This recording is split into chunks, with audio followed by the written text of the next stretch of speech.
Hello everyone, मैं सुजीत शुक्ला स्वागत करता हूं आप सबका आपके अपने channel UPSC insights by Sujeet में। अगर आपने चैनल को अभी तक सब्सक्राइब नहीं किया तो प्लीज़ चैनल को सब्सक्राइब कीजिए। अगर आपको वीडियो हेल्पफुल लगते हैं तो प्लीज़ इन्हें शेयर कीजिएगा। हम कंटिन्यू कर रहे हैं हमारे लीनियर अलजेब्रा की पीवाईक्यू सीरीज, जिस पे आज देखेंगे हम 2015 के लेक्चर। तो चलिए बिना टाइम वेस्ट करे शुरू करते हैं। देखते हैं हमारा पहला लेक्चर जो है क्वेश्चन नंबर 1 का ए आपके 2015 के पेपर का जो है the vectors v1 1 1 2 4 v2 2 -1 -5 2 v3 1 -1 -4 0 and v4 2 1 1 6 are linearly independent. Is it true? Justify your answer. ये था 10 मार्क्स के लिए। देखिए क्या पूछ रहा है आपसे। आपको चार वेक्टर दिए v1 v2 v3 v4 और बोल रहा है ये लीनियरली इंडिपेंडेंट है। क्या ये जो स्टेटमेंट मैंने लिखा हो ट्रू है कि फॉल्स है, और जो भी अगर ट्रू है तो क्यों है, फॉल्स है तो क्यों है। आपको जस्टिफिकेशन देना है। 10 मार्क का क्वेश्चन है। आप बताइए कोई भी वेक्टर लीनियरली इंडिपेंडेंट है कि नहीं है। कैसे चेक करते हैं, आप इनका लीनियर कॉम्बिनेशन लेते, इसको इक्वल टू जीरो वेक्टर लेते लेते फिर देखते अगर पूरे स्केलर्स की वैल्यू जीरो आ जाए तो आपका जो वेक्टर्स रहते वो कैसे आते हैं, लीनियरली इंडिपेंडेंट आते हैं। और अगर स्केलर्स की वैल्यू नॉन जीरो वैल्यू आ जाए तो एक पूरे वेक्टर कैसे हो जाते हैं, लीनियरली डिपेंडेंट हो जाते हैं। तो सॉल्यूशन में सबसे पहले आप क्या लिखेंगे, जो वेक्टर्स आपको दिए हुए हैं। क्या दिए हुए, हियर v1 दिया हुआ है हमको 1 1 2 4, v2 दिया हुआ है हमको 2 -1 -5 2, v3 दिया हुआ है हमको 1 -1 -4 0, v4 दिया हुआ है हमको 2 1 1 6। अब हम इसका लेंगे लीनियर कॉम्बिनेशन। तो चलिए करते हैं कंसीडर। किसको कंसीडर करेंगे, आप या तो कंसीडर लिखते हैं या तो लिखते हैं लेट इफ पॉसिबल। किसको कंसीडर करते हैं, a1 v1 plus a2 v2 plus a3 v3 plus a4 v4। इसको ले लो, या तो इक्वल टू जीरो ऐसा कैपिटल लिखते हैं हम लोग बड़ा इसमें, या तो जीरो के ऊपर वेक्टर लिख देते हैं। दोनों का मतलब सेम होता है।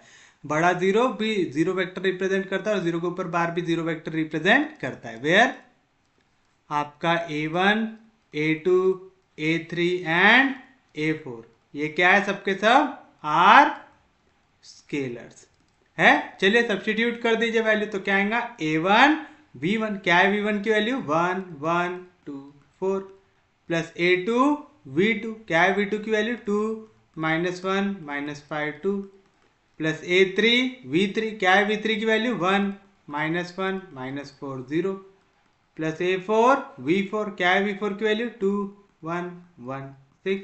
जीरो वेक्टर क्या आएगा, कितने कोऑर्डिनेट है यहाँ पे, x y z t, तो यहाँ पे 4 जीरो आ जाएंगे, x y z t। आ गया, कोई भी दिक्कत, कोई भी डाउट। अब ये लीनियर कॉम्बिनेशन बनाना तो आता है ना। करस्पॉन्डिंग एलिमेंट ऐड होते हैं, x कोऑर्डिनेट सबके ऐड होंगे, है ना। तो यहाँ का x कोऑर्डिनेट a1 मल्टीप्लाई होगा 1 से, तो आएगा a1, कौन सा साइन है, plus 2 into a2 plus a3 into 1 a3 plus 2 into a4 2a4। आप चाहो तो पहले स्केलर्स को एक एक वेक्टर से मल्टीप्लाई कर लो, फिर करस्पॉन्डिंग एलिमेंट ऐड करो, कोई दिक्कत नहीं होता। अब देखो y कोऑर्डिनेट ऐड होंगे सबके, यहाँ पे 1 यहाँ पे -1 -1 1, तो 1 मल्टीप्लाई होगा a1 से तो मिलेगा a1, a2 मल्टीप्लाई होगा -1 से तो -a2, a3 मल्टीप्लाई होगा -1 से तो -a3, a4 मल्टीप्लाई होगा 1 से तो +a4 आएगा। सेम चीज z कोऑर्डिनेट ऐड होगा, z कोऑर्डिनेट ऐड होगा सबके z के साथ। तो चलिए a1 जाके मल्टीप्लाई होगा 2 से तो मिलेगा 2a1, a2 जाके मल्टीप्लाई होगा -5 से तो मिलेगा -5a2, A3 जाके मल्टीप्लाई होगा -4 से तो मिलेगा -4 A3, A4 जाके मल्टीप्लाई होगा 1 से तो मिलेगा +A4। सेम चीज, क्या कौन सा कोऑर्डिनेट, T कोऑर्डिनेट आपस में ऐड होंगे, तो क्या होगा 4 जाके मल्टीप्लाई होगा A1 से तो मिलेगा 4A1। अरे मिलेगा, समझ रहा है। फिर उसके बाद A2 जाके मल्टीप्लाई होगा 2 से तो मिलेगा 2A2, A3 जाके मल्टीप्लाई होगा 0 से तो मिलेगा 0A3, 6 जाके मल्टीप्लाई होगा A4 से तो मिलेगा +6A4 equals to 0 0 0 0। Corresponding elements equal रहते हैं। चलिए लिखिए, अब इसको ऐसा करते हैं, हम नेक्स्ट पेज पे ले लेते हैं।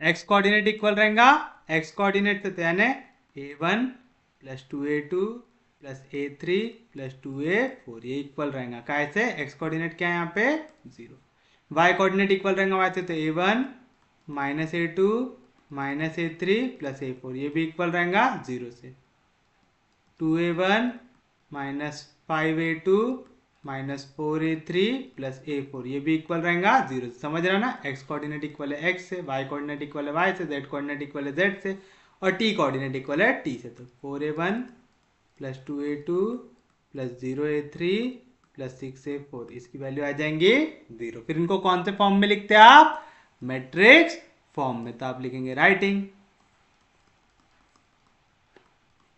अब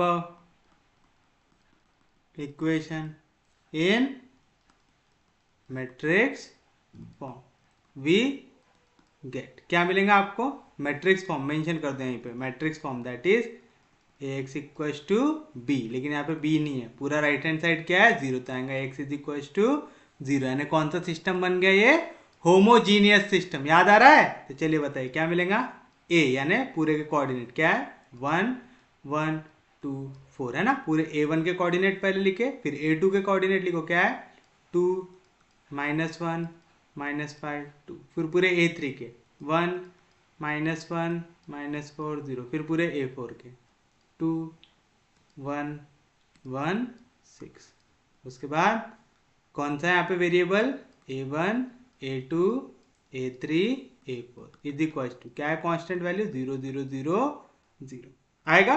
फिर चलिए, ये कौन सी इक्वेशन है आपकी, homogeneous system of linear equation. इसमें हम कौन सा मैट्रिक्स कंसीडर करते हैं, आपका कोएफिशिएंट मैट्रिक्स। तो आप कंसीडर द कोएफिशिएंट मैट्रिक्स जो है हमारा A। क्या है A मैट्रिक्स हमारा 1 1 2 4 2 -1 -5 2 1 -1 -4 0 2 1 1 6 आएगा। अब क्या करते हैं, इसको सॉल्व कैसे करते हैं, पाइवट एलिमेंट बना के। देखो यहाँ पे जो पहला एलिमेंट है इसको पाइवट बनाने की कोशिश करो, लेफ्ट में तो कोई एलिमेंट नहीं है, नीचे क्या बना दो इसके 0, तो ये क्या बन जाएगा पाइवट एलिमेंट।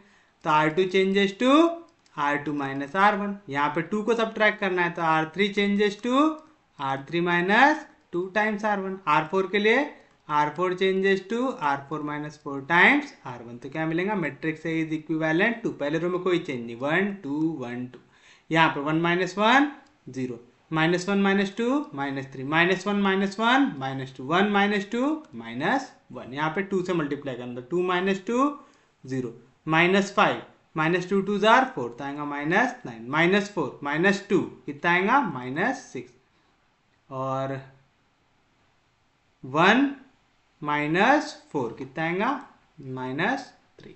उसके बाद 4 में से सब्ट्रैक्ट करना है 4, तो 4 - 4 0 2 - 4 2 जार 8, 2 में से 8 गया तो -6, 0 -4 कितना आएगा -4, फिर 6 -4 2 जार 8, 6 में से 8 गया तो आएगा माइनस आएगा।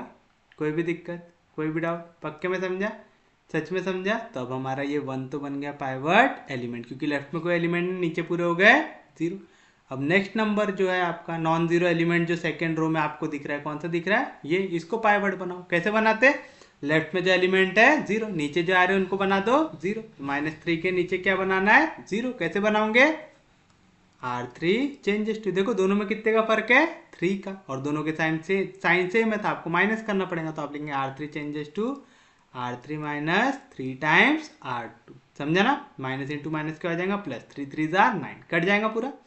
उसी तरीके से R4 changes to R4 minus, अब देखो यहाँ पे क्या आएगा 6 है, यहाँ पे 3 है, तो 3 2 6 आ जाएगा, तो 2 टाइम्स R2। तो बताइए क्या मिलेगा आपको, आपको मिलेगा मैट्रिक्स इज इक्विवेलेंट टू, पहले रो में कोई चेंज नहीं 1 2 1 2, दूसरे रो में 0 -3 -2 -1, तीसरी रो 0 में से 0 गया 0, -9 0 6 3 2 6 6 में से 6 गया 0, -3 माइनस इंटू माइनस प्लस 3 कितना आ जाएगा 0। सेम चीज यहाँ पे 0 में से 0 गया 0, -6 minus into minus plus 3 2 6 -6 plus 6 cancel 0, minus into minus plus 2 2 4 4 minus 4 cancel, minus into minus plus 2 1 2 plus 2 -2 cancel आ गया। तो आपको कितने पाइवट एलिमेंट मिल रहे हैं यहाँ पे 2, एक ये और एक ये मिल रहा है, और नीचे के दोनों एलिमेंट क्या आ रहे हैं 0 आ रहे। अब यहाँ से आप दो मेथड से आगे बढ़ सकते हैं, ठीक है। मैं आपको दोनों मेथड बताता हूँ। इसके बाद जैसे आपने मैट्रिक्स ए निकाल लिया,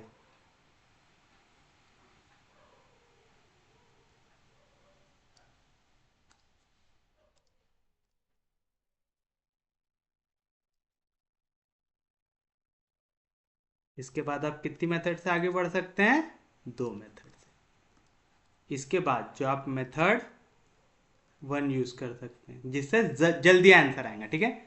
ये थोड़ी सी शॉर्ट पड़ेंगी आपको। आपने मैट्रिक्स ए निकाला और हमको मालूम रैंक ऑफ मैट्रिक्स का फॉर्मूला था, आप लिखेंगे वी नो दैट, क्या मालूम है हमको, रैंक ऑफ अ मैट्रिक्स क्या रहता, नंबर ऑफ नॉन जीरो रोज, या तो इसी को हम लिख सकते हैं नंबर ऑफ पाइवट एलिमेंट, दोनों इक्वल रहते हैं। देखो कितने पाइवट एलिमेंट आए 2, तो कितनी नॉन जीरो रो आई 2 आई, कोई भी दिक्कत कोई भी डाउट, तो therefore rank of matrix A कितना आ गया आपका 2 आ गया। Here number of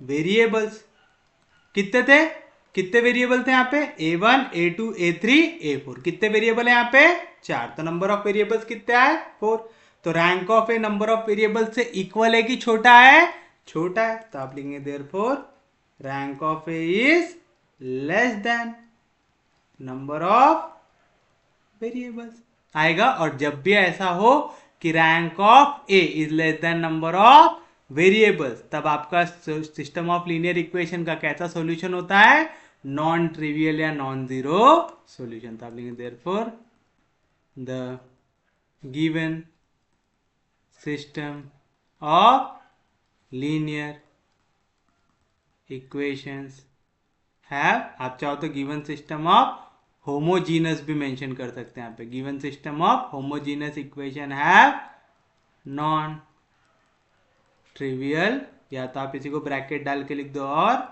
non zero solution. समझा पक्के में, नॉन जीरो सॉल्यूशन मतलब a1 a2 a3 a4 की वैल्यू नॉन जीरो आएंगी। तो जीरो कब आती, जब रैंक ऑफ ए इक्वल आ जाता नंबर ऑफ वेरिएबल से, रैंक ऑफ ए अगर 4 आ जाता, नंबर ऑफ वेरिएबल्स 4 होते, तो आप क्या बोलते हैं, रैंक ऑफ ए इक्वल है नंबर ऑफ वेरिएबल से, और अगर रैंक ऑफ ए इक्वल है नंबर ऑफ वेरिएबल से, मतलब आप क्या कह सकते हैं, ये सिस्टम ऑफ इक्वेशन का कैसा आता सॉल्यूशन, ट्रिवियल सॉल्यूशन। ट्रिवियल मतलब जीरो सॉल्यूशन, समझा पक्के में, ट्रिवियल मतलब जीरो सॉल्यूशन, नॉन ट्रिवियल मतलब नॉन जीरो सॉल्यूशन, समझा। क्योंकि नॉन जीरो सॉल्यूशन आएंगे यानी a1 a2 a3 a4 की वैल्यू कैसे आएंगी, non zero, therefore the scalars are non zero. और अगर नॉन जीरो स्केलर आ गए, है ना, नॉन जीरो स्केलर अगर आ गई है इक्वेशन में, a1 a2 a3 a4 अगर ये नॉन जीरो आ गए, तो system of equation is linearly dependent. और अगर a1 a2 a3 a4 की वैल्यू जीरो आ जाए सबकी, तो वो कैसा हो जाता, लीनियरली इंडिपेंडेंट। तो आप लिखेंगे देयरफॉर, या तो this implies the vectors v1 v2 v3 and v4 are linearly dependent. यानी जो हमको ये क्वेश्चन दिया हुआ था वो क्या हो गया, फॉल्स हो गया। ये ट्रू है क्या, नहीं। आपका गिवन सिस्टम ऑफ इक्वेशन कैसे है, लीनियरली डिपेंडेंट है। ये हो गया हमारे लिए मेथड 1। आप चाहो तो इसको दूसरी मेथड से भी सॉल्व कर सकते हैं, जो है मेथड 2, जहां पे आप एक्चुअल सॉल्यूशन निकालेंगे। ठीक है, एक्चुअल वैल्यू क्या आती है वो निकालेंगे। जैसे आपने a निकाल लिया, फिर आप लिखेंगे since the pivot elements are in first and second column, तो जो भी कॉलम में पाइवट एलिमेंट रहा वो कौन सा वेरिएबल होता है, बेसिक वेरिएबल, और बचे हुए फ्री वेरिएबल। यहां पे वेरिएबल क्या है, a1 a2 a3 a4। यानी जो पहला कॉलम है वो किसका है, a1 का, दूसरा a2 का, तीसरा a3 का, चौथा a4 का। है ऐसा, कोई भी दिक्कत, कोई भी डाउट, तो आप लेंगे therefore a1 and a2 are basic variables and a3 and a4 are free variables. ठीक है, a3 और a4 कौन से वेरिएबल आ गए, यहाँ पे फ्री वेरिएबल आ गए। फ्री वेरिएबल मतलब आप उनकी कोई भी वैल्यू अज्यूम कर सकते, तो आपकी मर्जी, आप k1 k2 अज्यूम कर लो, जहां पे k1 k2 आर्बिट्ररी कांस्टेंट हो, और आप चाहो तो आप डायरेक्टली कोई वैल्यू भी अज्यूम कर सकते कि आप a3 a4 की वैल्यू 1 ले लो। समझ रहे हो, ऐसा 1 2 3 4 जो लेना है वो ले सकते। ये लाइन लिख दिया ना आपने, जैसे आपने लिख दिया a3 and a4 are free variables, आप फ्री हो कोई भी नंबर डालने के लिए, आप a3 a4 के कोई भी नॉन जीरो नंबर डाल देना, जीरो मत डालना, क्योंकि उसमें फिर रिस्क रहता है कि पूरी वैल्यू जीरो भी आ सकती है उसमें। ठीक है, तो हमको नॉन जीरो आंसर निकालना है यहाँ पे। चलिए, तो अपन ले लेते हैं लेट a3 लू k1 k2 की सादा ले लूँ। अब यार आप लोग यहाँ पे बैठे भी नहीं हो, चलिए इसमें अब मैं आज ऐसा करता हूँ k1 k2 नहीं लेता हूँ, क्योंकि मैंने शायद जो क्लास में पढ़ा उसमें k1 k2 लिया हूँ। तो मैं यहाँ पे क्या करता हूँ, a3 और a4 दोनों को 1 1 ले लेता हूँ। ठीक है, क्योंकि वो फ्री वेरिएबल है, मैं उसको कुछ भी अज्यूम कर सकता हूँ, मेरी इच्छा है। और आप चाहो तो यहाँ पे k1 भी ले सकते हो, k2 भी ले सकते हो। अगर k1 k2 लिखे तो यहाँ पे ऐसा लिखना, where k1 and k2 are arbitrary constants. ठीक है, समझा पक्के में, कोई दिक्कत नहीं, कोई डाउट नहीं, पक्के में समझ रहा है।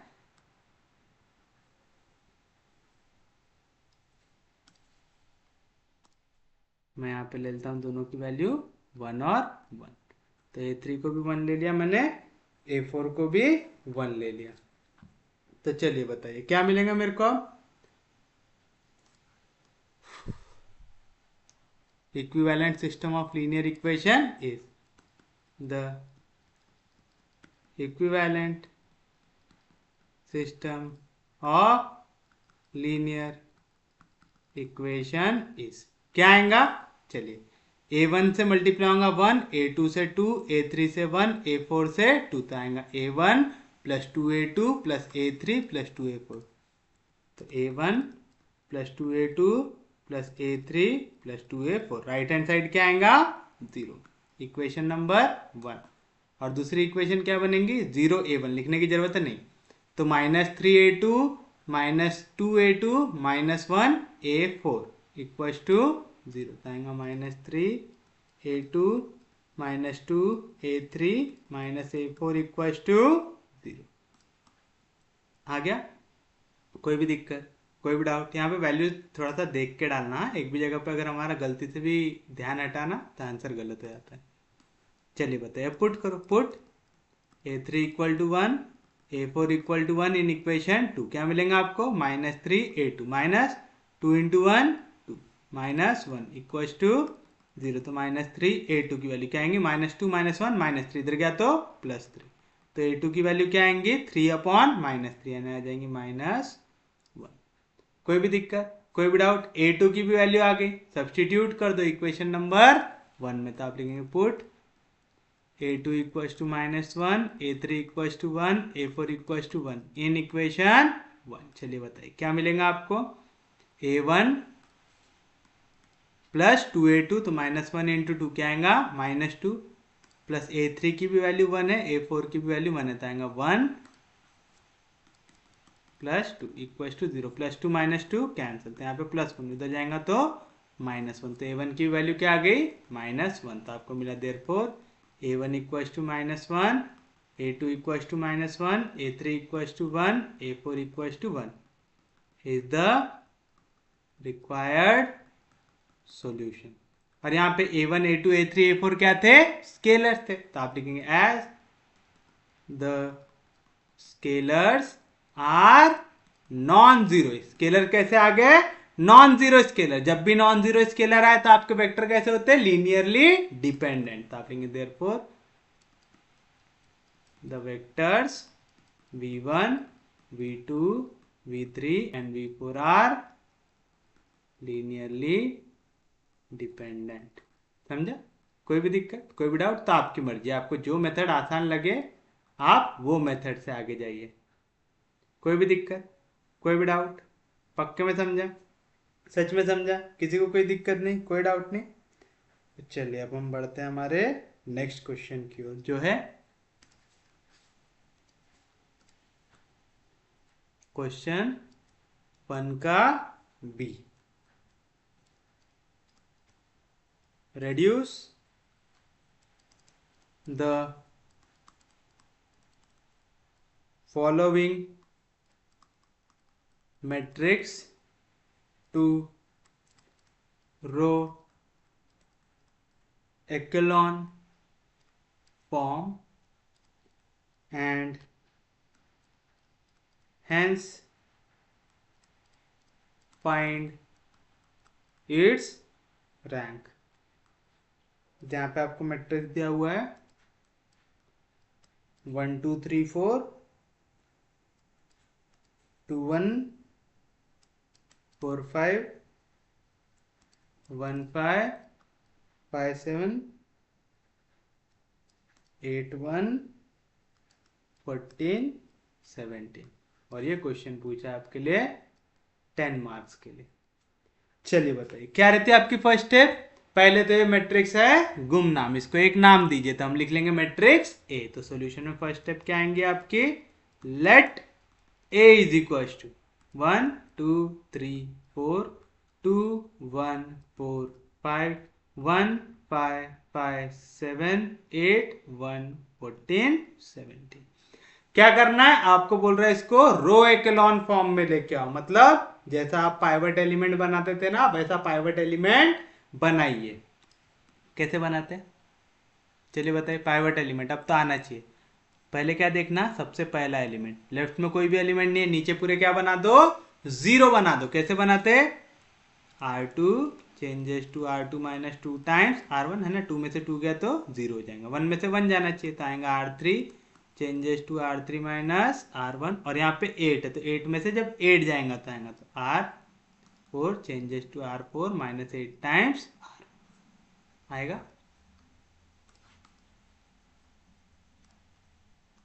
आएगा पक्के में। तो चलिए बताइए क्या आएगा therefore matrix A is equivalent to. पहले रो में कोई चेंज नहीं तो 1 2 3 4 दूसरे रो में 2 में से 2 गया 0 1 में से 2 2 जार 4 गया तो कितना आएगा -3 4 में से -3 2 जार 6 4 में से 6 गया तो -2 5 में से 4 2 जार 8 5 में से 8 गया तो क्या आएगा -3। कोई भी दिक्कत कोई भी डाउट पक्के में समझा सच में समझा। सेम चीज 1 में से 1 गया 0 5 में से 2 गया 3 5 में से 3 गया 2 7 में से 4 गया 3 सेम चीज यहाँ पे 8 में से 8 1 जार 8 8 में से 8 गया 0 1 माइनस 8 2 जार 16 1 में से 16 गया -15 14 माइनस 8 3 जार 24 तो बचेगा -10 है ना।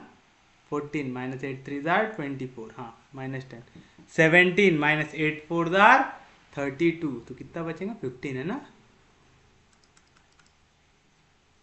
8 4 जार 32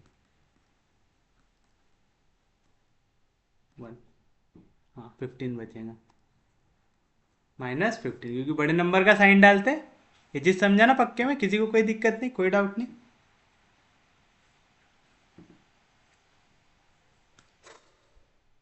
चलिए बताइए अब क्या करेंगे। यहाँ पे पहला तो एलिमेंट बन गया मेरा पाइवट। अब मैं दूसरे एलिमेंट को पाइवट बनाऊंगा।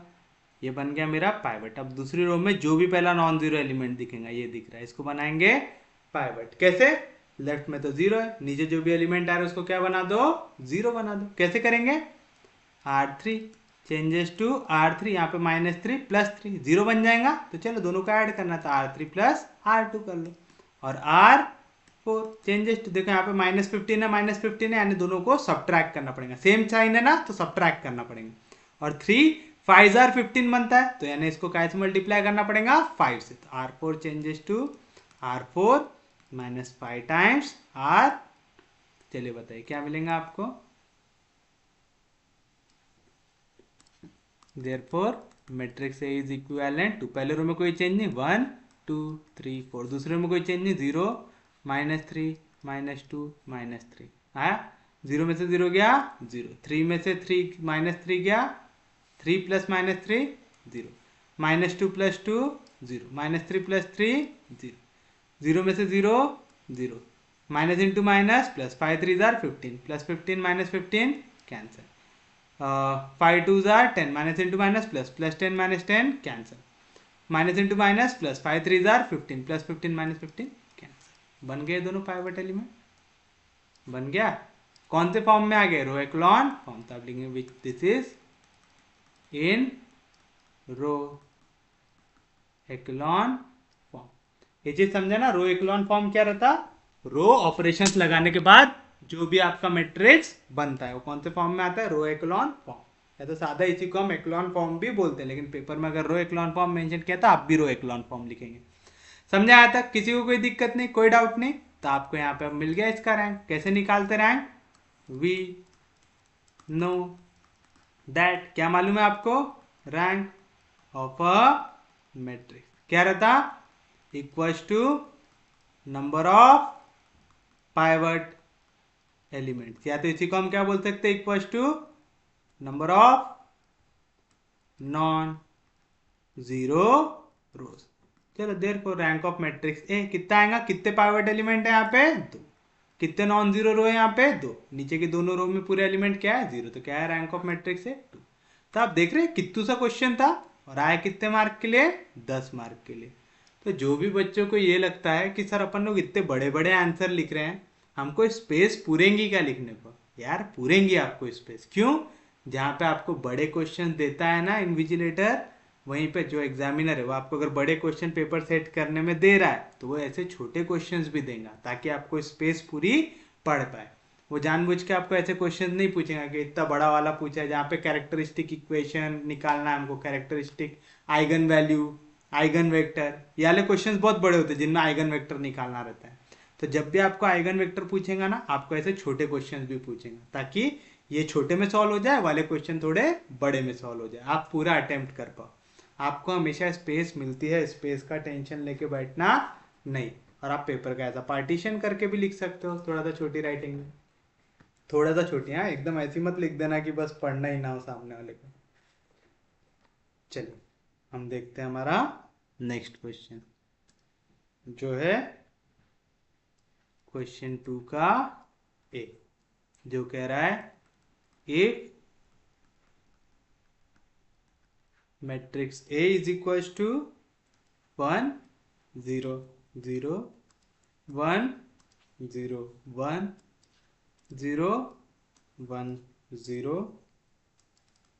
Then find a to the power 30 वाला मैट्रिक्स। ये क्वेश्चन आया था आपका 12 मार्क के लिए। चलिए बताइए क्या करेंगे। सबसे पहले तो जो मैट्रिक्स दिया हुआ है उसको लिखेंगे। तो आप लिखेंगे सॉल्यूशन में, हियर क्या दिया हुआ है आपको? Here matrix A is equal to 1 0 0 1 0 1 0 1 0 दिया हुआ है ऐसा। अब ये a टू द पावर 30, ये वाले क्वेश्चन किस टाइप पे आते हैं? हमारे कैली हैमिल्टन थ्योरम में आते हैं। कैली हैमिल्टन थ्योरम क्या है? Every square matrix satisfies its own characteristic equation, यानी हमको इसकी क्या निकालना है, कैरेक्टरिस्टिक इक्वेशन निकालना है। तो कैरेक्टरिस्टिक इक्वेशन निकालने के लिए हमको क्या लगती, सबसे पहले तो हमको लगता है आइगन वैल्यू। तो आप लिखेंगे let lambda be an eigen value of matrix A. अगर लैम्बडा आइगन वैल्यू है मैट्रिक्स ए की, तो मैं इसकी क्या लिख सकता हूं, कैरेक्टरिस्टिक इक्वेशन। तो लिखेंगे therefore the characteristic equation of matrix A is क्या आएगा, mod of A minus lambda equals to 0 आएगा। तो चलिए बताइए क्या मिलेगा आपको, therefore determinant of A minus lambda I. A minus lambda I कैसे करते हैं, जो भी आई का एलिमेंट रहता है, आई क्या रहता है, ये वाला मैट्रिक्स 1 0 0 0 1 0 0 0 1 रहता है, यानी कौन सा मैट्रिक्स, ऐसा मैट्रिक्स जिसके नॉन डायगोनल एलिमेंट क्या रहते हैं, 0, और डायगोनल एलिमेंट कितने रहते हैं, 1। यानी जो भी ए का मैट्रिक्स है उसमें डायगोनल एलिमेंट में आपको क्या सब्ट्रैक्ट करना है, लैम्बडा सब्ट्रैक्ट करना है, और नॉन डायगोनल एलिमेंट के साथ छेड़छाड़ नहीं करना है। तो क्या बनेगा यहाँ पे 1 माइनस लैम्बडा 0 0 1 0 में से लैम्बडा गया तो माइनस लैम्बडा 1 0 1 0 में से लैम्बडा गया तो माइनस लैम्बडा इक्वल्स टू 0। जिनको नहीं समझा वो ये देखिए,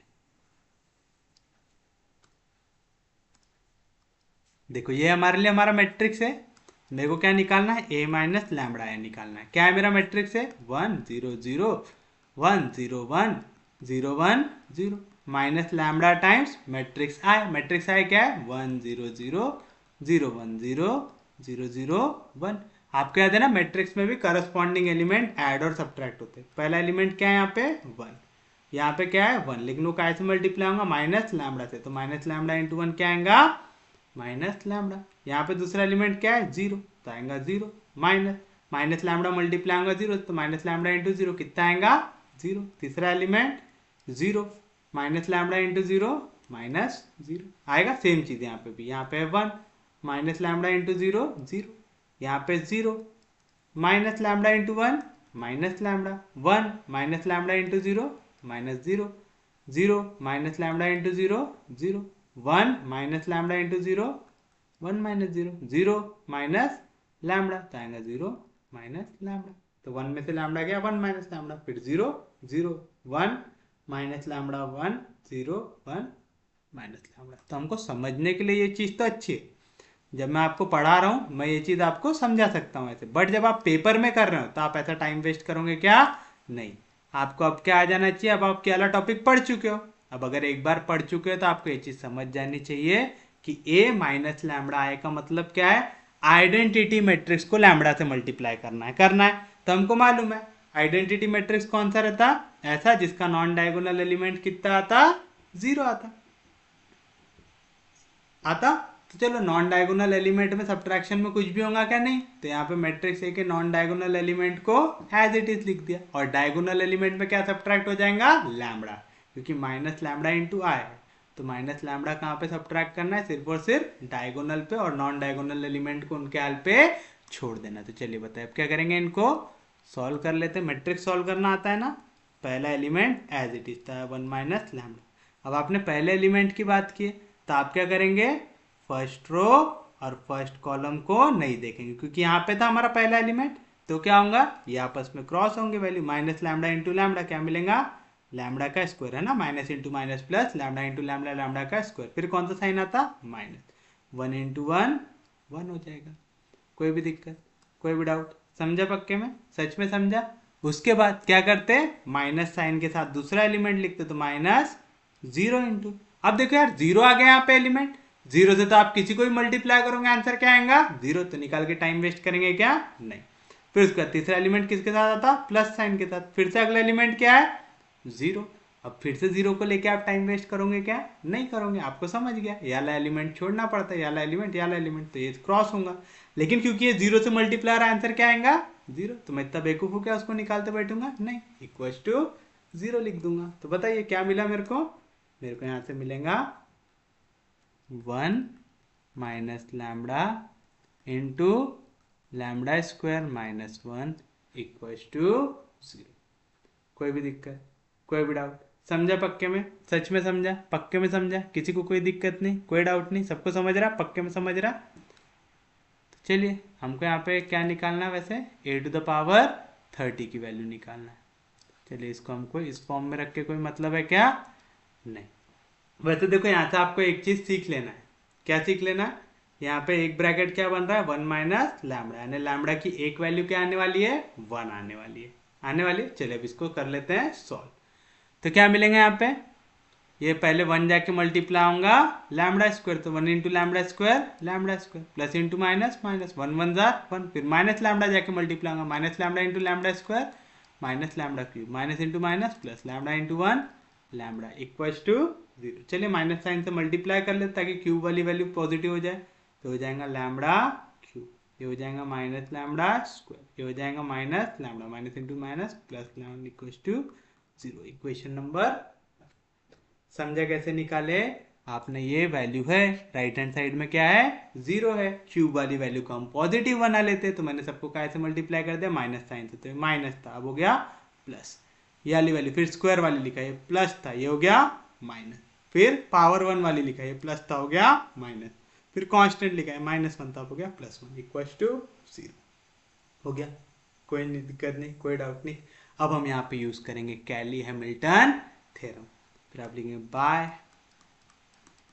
कैली Hamilton, by Cayley Hamilton theorem. क्या रहता है आपका Cayley Hamilton theorem? Every square matrix satisfies its own characteristic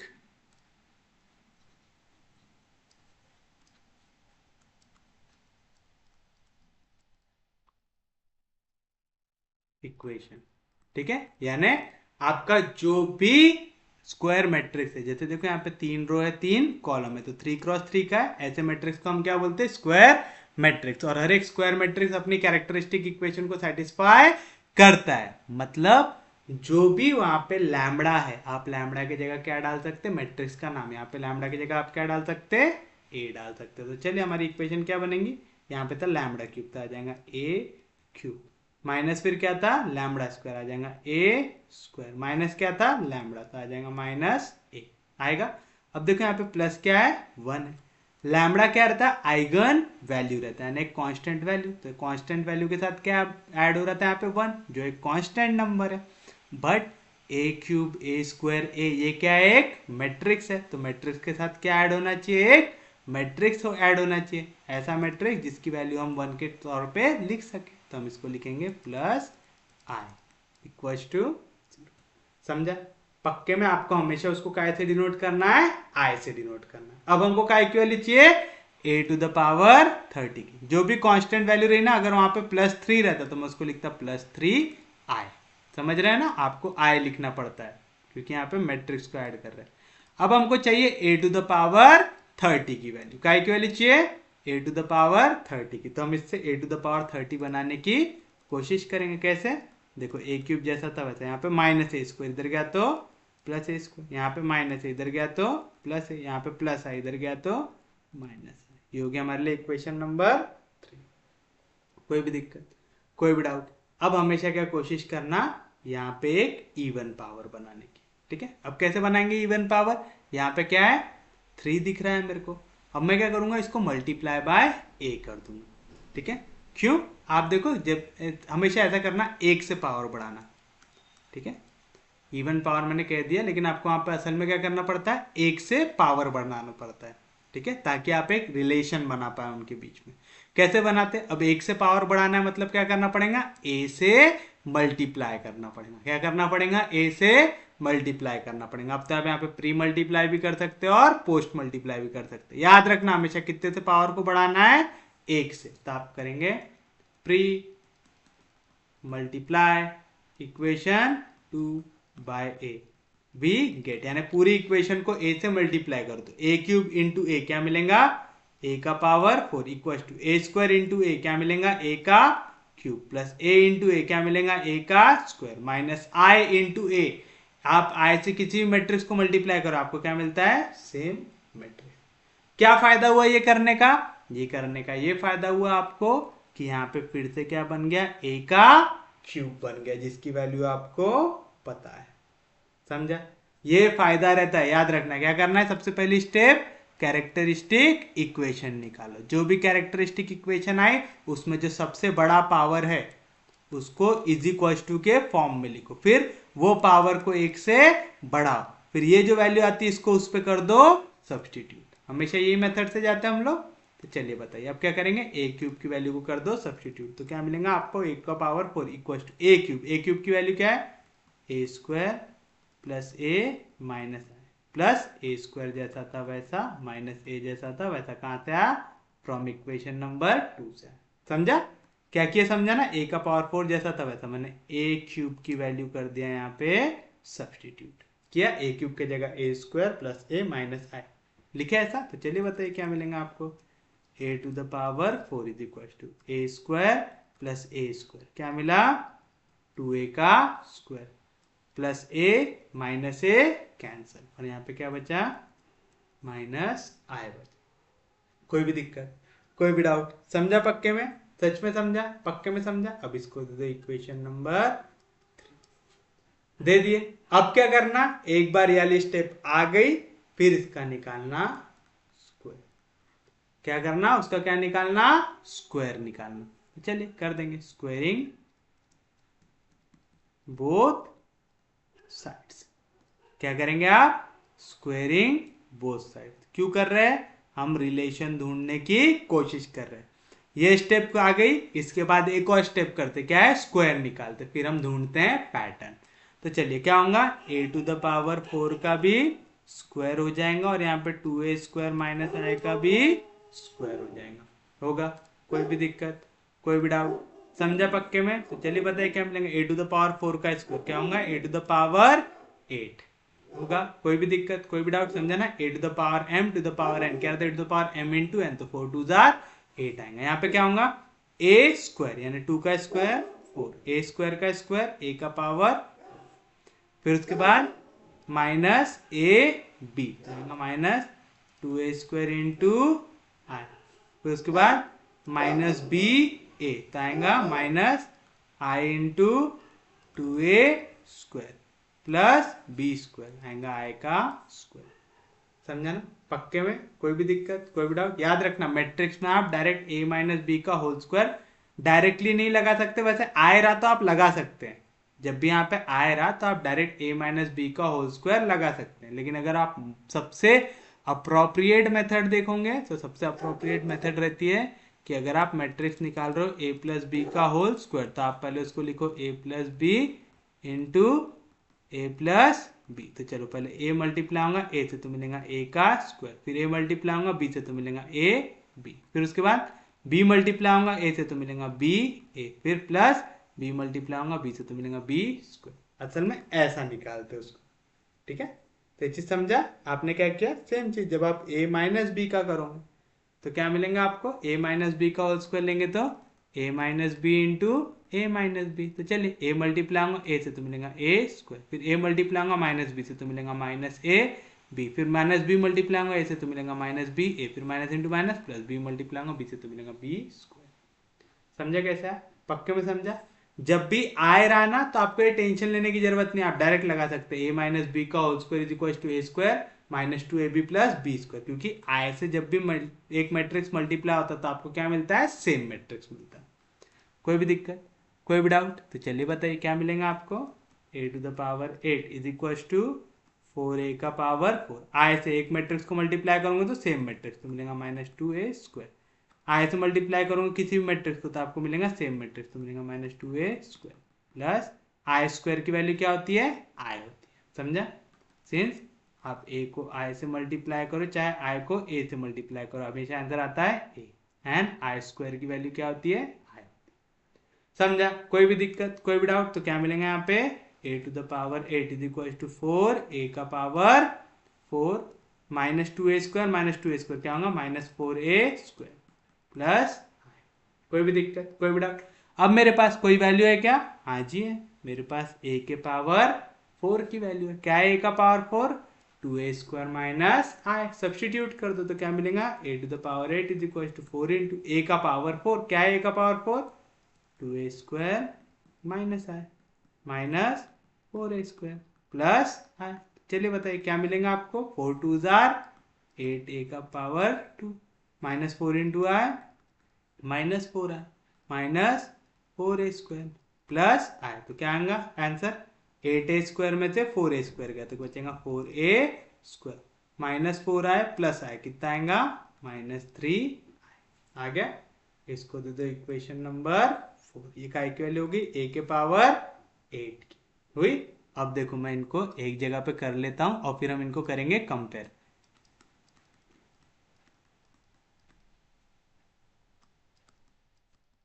क्योंकि यहीं से हम बनाते हैं हमारा जनरल फॉर्मूला। ए का पावर 8 लिखे आपने, फिर उसके बाद आप क्या करते हैं, आप डालते हैं डॉट डॉट डॉट डॉट, ऐसे डॉट डॉट डॉट डॉट डालते थे और फिर क्या लिखते थे, इन जनरल,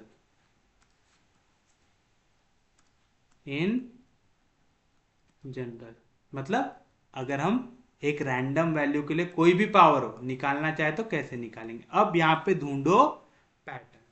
अब देखो, जब यहाँ पे 4 है, यहाँ पे क्या आ रहा है, 2 आ रहा है, यहाँ पे भी a 2 आ रहा है, यहाँ पे i है, यहाँ पे i है, यहाँ पे भी माइनस साइन है, यहाँ पे भी माइनस साइन है। तो यहाँ पे a का कोई भी पावर लूंगी, मैं लेता हूँ n। तो मेरे को पहली तो चीज क्या मिल रही, यहाँ पे भी a² रहेगा, यहाँ पे भी a² रहेगा, यानी a² पक्का है। यहाँ पे दोनों जगह पे कौन सी साइन आ रही, माइनस साइन आ रही। यहाँ पे भी i दिख रहा है, यहाँ पे भी i दिख रहा है, तो i भी पक्का है।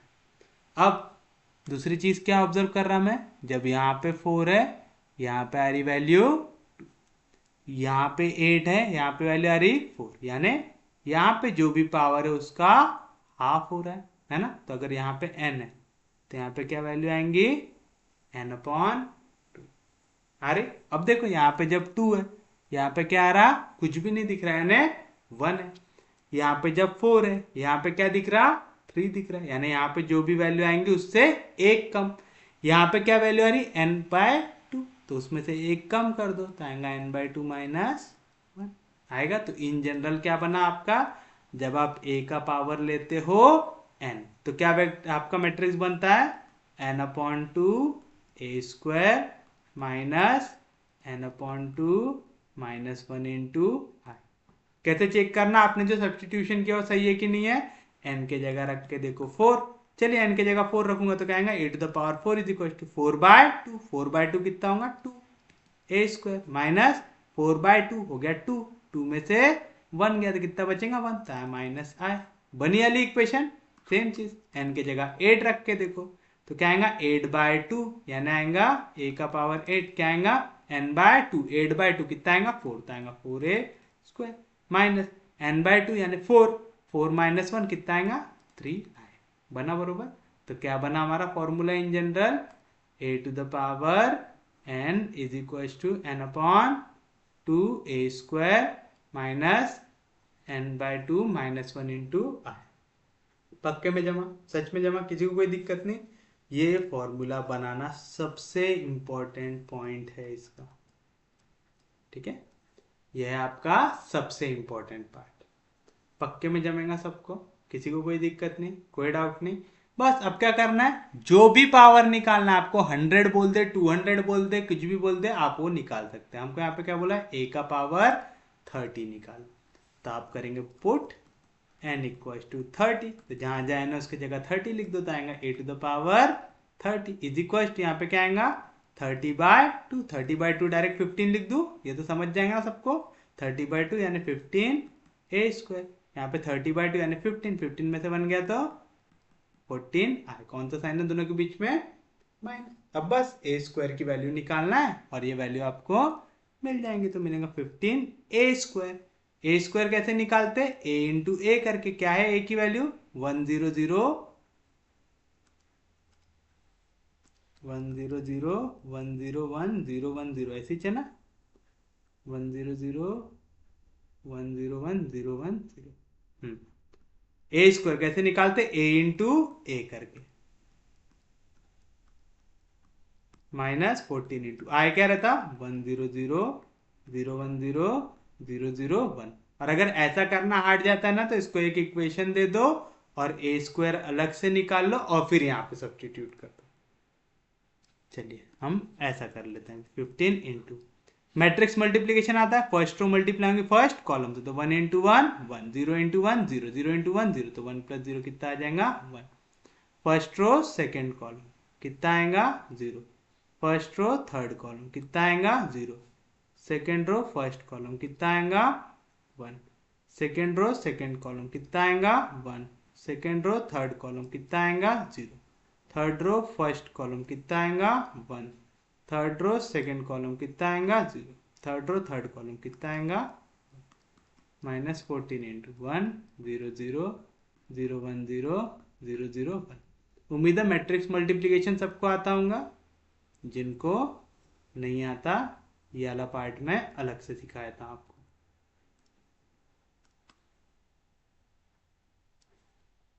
देखिए हमने क्या किया, क्या कह रहा हूं मैं, गौर से सुनना ठीक है। हमेशा जब भी हम मैट्रिक्स लिखते तो कैसा लिखते हैं, first row first column, first row second column, first row third column, second row first column, second row second column, second row third column, third row first column, third row second column, third row third column, ऐसा ही लिखते हैं हम इन matrix general.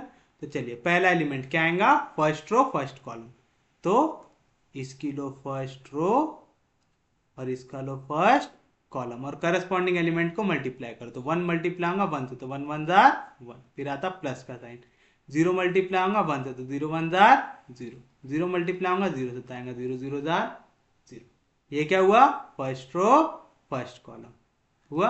अब A12 यानी first row second column, तो first row second column corresponding element, 1 multiply होगा 0 से तो मिलेगा 0, 0 मल्टीप्लाई होगा 0 से तो मिलेगा 0, 0 मल्टीप्लाई होगा 1 से तो मिलेगा 0। सेम चीज first row third column corresponding element, 1 multiply होगा 0 से तो मिलेगा 0, 0 मल्टीप्लाई होगा 1 से तो मिलेगा 0, 0 मल्टीप्लाई होगा 0 से तो मिलेगा 0। सेम चीज अब किसके लिए करेंगे, सेकेंड और थर्ड के लिए। तो चलिए सेकेंड रो A21 रहता ना, यानी सेकेंड रो फर्स्ट कॉलम, तो सेकेंड रो फर्स्ट कॉलम क्या मिलेगा, 1 मल्टीप्लाई होगा 1 से तो 1, प्लस 0 मल्टीप्लाई होगा 1 से तो 0, प्लस 1 मल्टीप्लाई होगा 0 से तो 0, फिर इसके बाद फर्स्ट रो सेकेंड कॉलम, तो 1 मल्टीप्लाई होगा 0 से तो 0, 0 मल्टीप्लाई होगा 0 से तो 0, 1 मल्टीप्लाई होगा 1 से तो 1, फिर इसका second row third column, 1 multiply होगा 0 से तो 0, 0 मल्टीप्लाई होगा 1 से तो 0, 1 मल्टीप्लाई होगा 0 से तो 0। सेम चीज अब किसके लिए करेंगे, थर्ड कॉलम है ना, थर्ड रो फर्स्ट कॉलम, तो third row first column, 0 multiply होगा 1 से तो 0, प्लस 1 मल्टीप्लाई होगा 1 से तो 1, प्लस 0 मल्टीप्लाई होगा 0 से तो 0, third row second column, 0 multiply होगा 0 से तो 0, 1 मल्टीप्लाई होगा 0 से तो 0, 0 मल्टीप्लाई होगा 1 से तो 0, third row third column, 0 multiply होगा 0 से तो 0, 1 मल्टीप्लाई होगा 1 से तो 1, 0 मल्टीप्लाई होगा 0 से तो 0, क्या मिला 1 plus 0 plus 0 1, 0 plus 0 plus 0 0, 0 plus 0 plus 0 0, 1 plus 0 1, वाह 1 plus 0 1, 0 plus 1 1, 0 plus 0 0, 0 plus 1 1, 0 plus 0 0, 0 plus 1 1, तो क्या 1 1 1 1 0 1 0 0 1 0 0 0 आया सेम। बस अब क्या करना है, करस्पॉन्डिंग एलिमेंट्स को करो ऐड या सब्ट्रैक्ट, तो 15 इंटू 1 आएगा 15, 15 में से 14 गया। अगर ऐसा डायरेक्ट करना नहीं आता तो एक स्टेप बढ़ा लेना, 15 को लेके जाओ अंदर, तो 15 हर एक एलिमेंट से मल्टीप्लाई होगा, 15 1 जार 15, जहाँ पे 0 वहाँ पे क्या आ जाएगा 0, 15 15 0, 15 0 15 माइनस ये 14 को अंदर लेके जाओ, 14 1 जार 14, 0 0 0 14 0 0 0 14।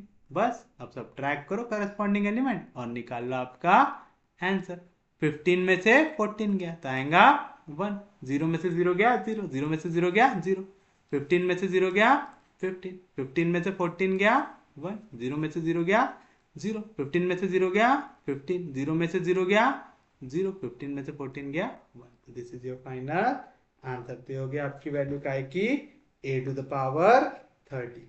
और इसी के साथ ये 12 मार्क भी गया आपके जेब में। कोई भी दिक्कत, कोई भी डाउट, उम्मीद है सबको समझ में आया होगा। चलिए आज का लेक्चर यहीं तक रखते हैं। नेक्स्ट लेक्चर में हम देखेंगे 2015 के बचे हुए क्वेश्चंस, फिर उसके बाद चालू करेंगे 2016। तो आज के लिए इतना ही।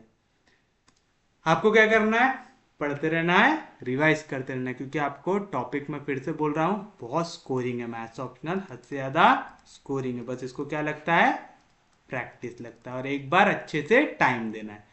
वैसे भी आप अगर यूपीएससी के लिए प्रिपेयर करके चल रहे हैं तो आपने अच्छा थोड़ा सा लॉन्ग टर्म विजन रखना चाहिए और जैसे शॉर्ट टर्म में गेन के चक्कर में नहीं जाना चाहिए कि ऐसा कोई ऑप्शनल सब्जेक्ट ले लिए जिस पे अच्छा स्कोर नहीं होता, 200 250 तक ही जा सकते हो, ऐसा ऑप्शनल लेके जल्दी से प्रिपेयर हो जाएंगे वाला ऑप्शनल। बट मैथ्स ऑप्शनल की खासियत क्या है, आप 300 प्लस तो बड़े आराम से ले सकते हैं, आप 350 प्लस की ओर भी बढ़ सकते हैं, जो एक बहुत अच्छा स्कोर है। मैथ्स आपका जब भी यूपीएससी होता है उसमें तो एक एक मार्क से आपके रैंक चेंज होते हैं, है ना। तो वहां पे एक ऐसा ऑप्शनल लेना जो हाईली स्कोरिंग हो, वो जरूरी है।